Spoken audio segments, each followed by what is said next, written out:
Hi. So in this video I want to really talk about my friends in Australia and people who maybe think that they can't come to China to teach English.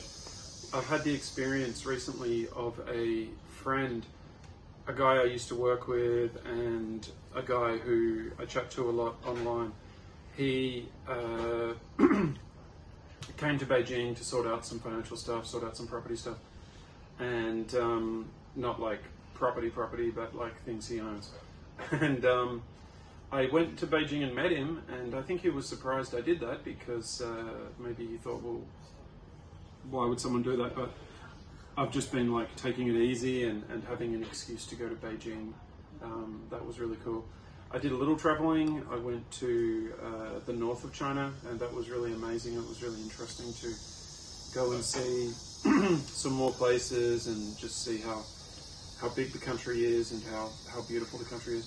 But look, the topic of this video is about, it's actually a topic really near to my heart because people who know me personally maybe know that I originally left Tasmania to work in Sydney, to do a traineeship, to do a cadetship, to work at Vision Australia, which is like teaching people who, my job was to be an orientation and mobility instructor, so teaching, is that the right word? Yeah, instructing, well, the job title says instructor.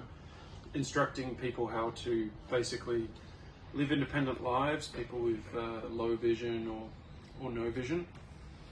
And I prepared to do that cadetship for maybe 2 or 3 years. So it was quite a big journey. That was my job, and that was like my dream, and that's like a big part of my life. So I definitely have the view, I guess this is the correct view to have, the politically correct view to have, that disabilities are not limiting and people can do anything, and I definitely in principle agree with that.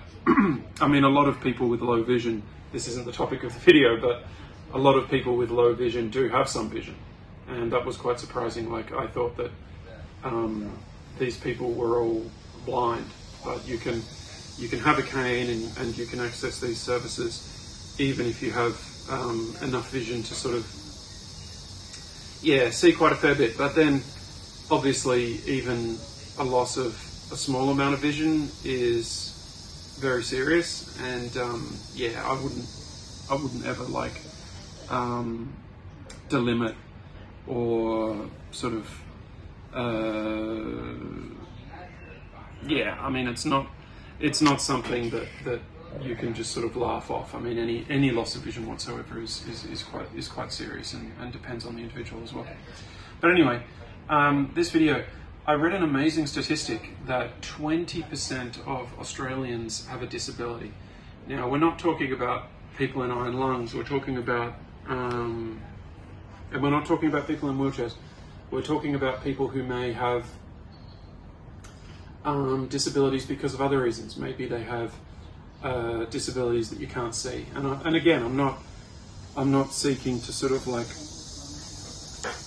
take the mickey out of or sort of understate the seriousness. I guess that's a good term I can use. I'm not seeking to understate the seriousness of people who have ADHD or people who have bipolar or whatever it is. But I just want to say this.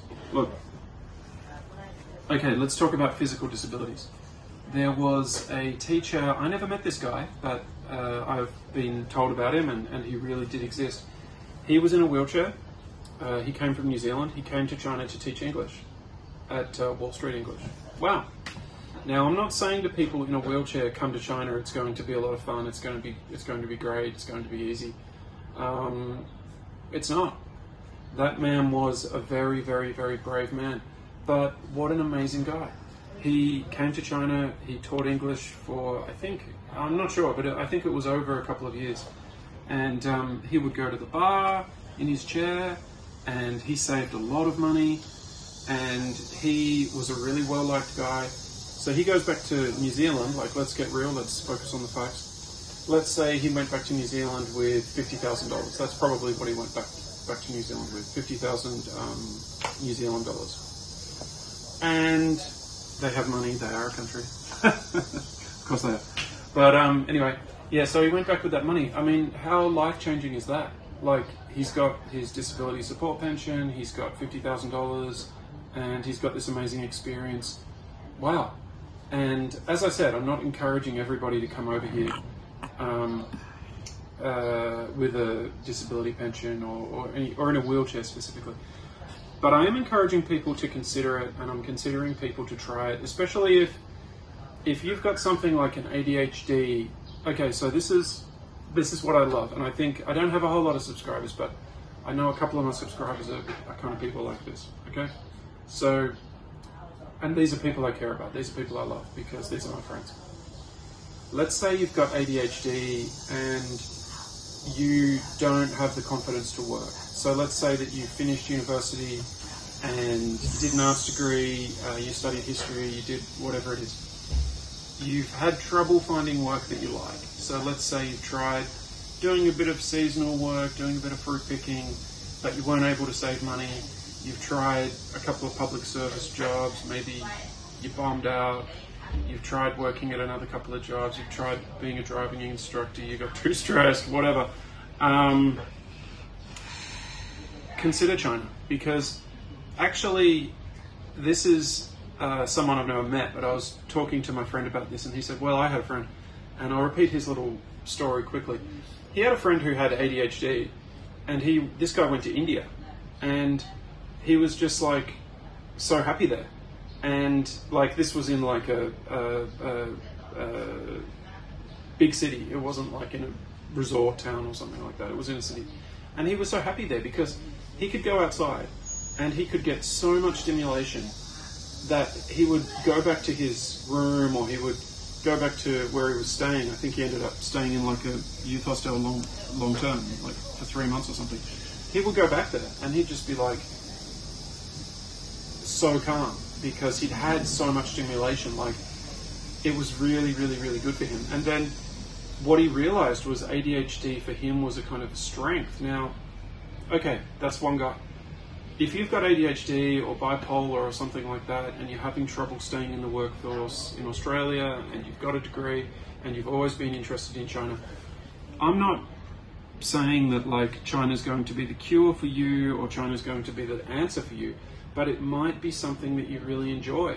Like, you might have a mild anxiety, or you might have bipolar or whatever, and you come to China and it's just less, and you just enjoy your life more. So think about that. If you're on the disability pension in Australia for bipolar or for anxiety or whatever it is, why not try everything? Like, why not try another experience? Because if you go to America or you go to Australia, you're going to be in this same kind of like, and I don't want to disparage my own country because I love my own country, but there's a very sort of like modernist view of the world that you're living in. And as much as I love my country, I love the flag, I love the king, I love the Australian people, I love the land, I love everything. As much as I love all that stuff, that extreme modernist way of looking at the world, I don't like it, and I'm not suited to it. I disagree with it, I don't support it, I hate it, okay? And I believe that that way of looking at the world gives rise to a lot of these different things, or accentuates them. So when you come to a different place like China and you sort of think like, oh, people actually don't care about me. They don't, and you hear people sort of say, people don't care about each other in China. Number one, I disagree with that. I do disagree with that. I think people do care about each other. But they definitely don't care about what you do. Like, I just went for a little walk to buy a coffee, and there was this guy just like staring at this tree, staring at the bark, and then he started like hugging the tree and sort of saying some little words, like he was like, oh. I mean, nobody would care about what he did there. Nobody cares about that guy doing that. It's like, no one cares.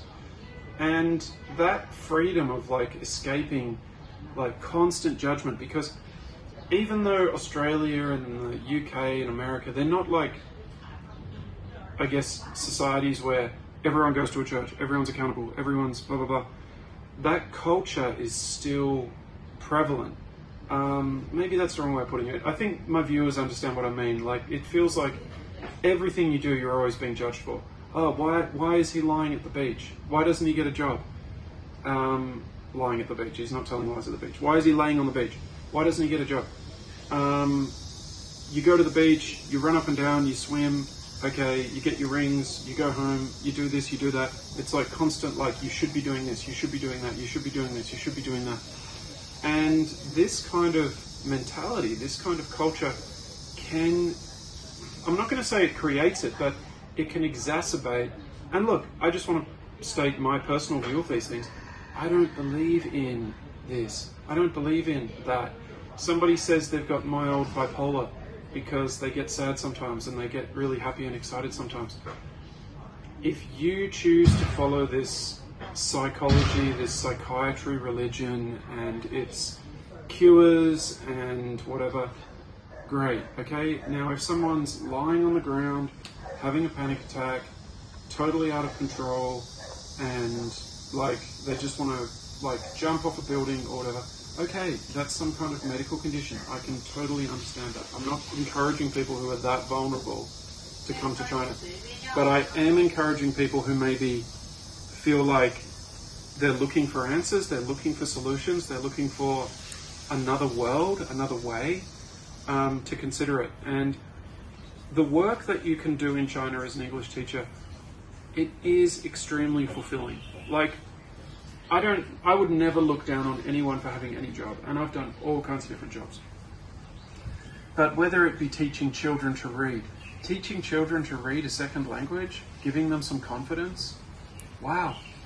Teaching university students and giving them some confidence. Really, I think teachers they're all in the confidence game. I believe they're in the confidence game. They're in the ability game, they're teaching ability, but they're also teaching confidence. Giving people abilities, helping people to gain abilities, helping people to gain confidence. What a wonderful life. What a wonderful way to live. So if you are considering coming to China and you're a bit unsure about it, send me an email and I look forward to hearing from you. I've had like a couple of really good news stories lately. You find people, I was working with this one guy and he basically got a job with another with another agent, and this agent ended up letting him down, but he's sort of seen the light now, and he's sort of like saying, oh, can you contact your agents again, and can you sort of help me find a job? But anyway, this is a book of Shakespeare actually, and it reminds me of a quote that I was reading recently. I don't read it a lot. I read it for maybe like 5 minutes a day, 10 minutes a day, just to get some vocabulary or some words into my mind. And one of the quotes that stuck with me was from King John. This guy Salisbury, I guess he was the Earl of Salisbury. He said, "When we were happy, we had other names." And you could also, like, to paraphrase Shakespeare, you could say, "When we were happy, we were other people." And if you come to China, you might be able to discover that person that you were and that person that was happier. And that could be something that I can help you to achieve. So send me an email, and I hope everybody's well. Bye.